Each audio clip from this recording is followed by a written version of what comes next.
Okay guys, once again, self-isolation. Not everybody gets a chance to train. Just going to give you a few dynamics here on power striking. Going to look at that back fist power strike.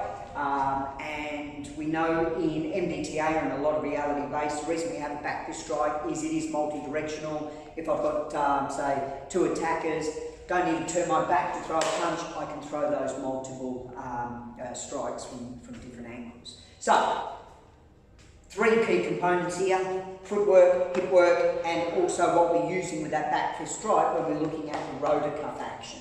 This is where power can be generated and lost if we allow the back fist strike to travel through that rotor cuff, past the power point of that rotor cuff, allow it to extend too far.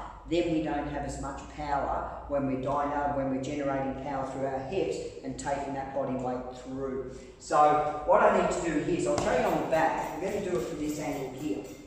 I say footwork is very important. I want to have good rotation through in those hips and drive through. But notice what I don't want to do is when I get to the strike, is stop my hip rotation here.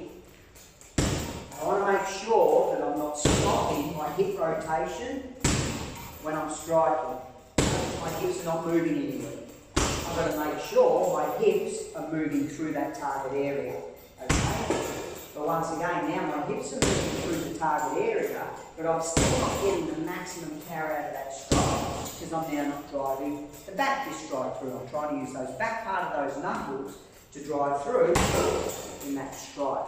So, what I need to understand with the biomechanics here is that what I'm doing there is I'm striking through like this, and I'm taking my arm, or trying to take my arm through past where the rotor cuff is at its most powerful position, strength-wise.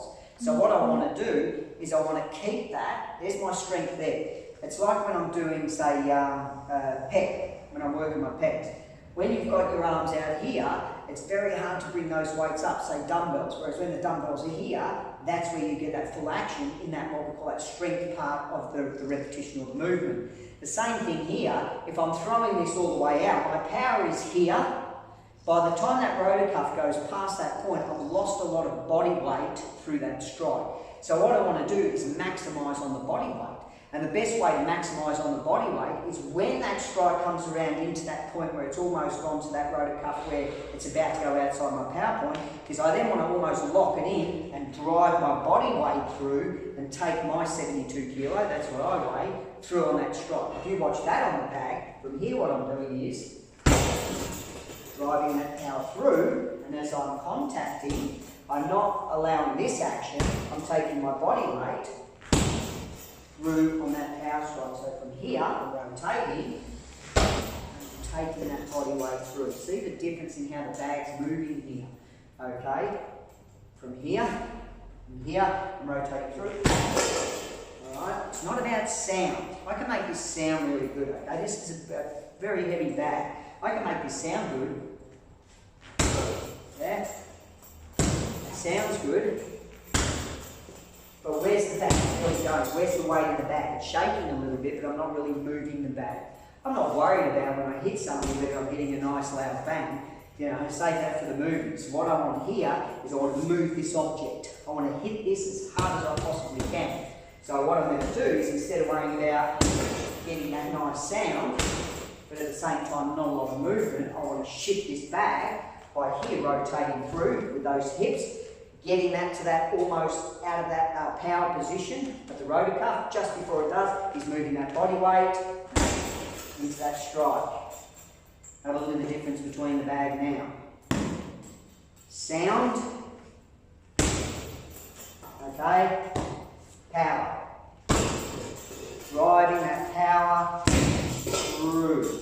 Okay, once again, doing it the other way around here. I'm obviously more powerful on my right hand side, but still on my left, there's still good power in there to move that back. From here, okay, I'll make it sound good. Watch the bag movement. Okay, that sounded good. It's not really a lot of movement. I drive that power through, driving those hips through, driving that power through, that rotor cuff. Right through. A lot more power on shifting at that.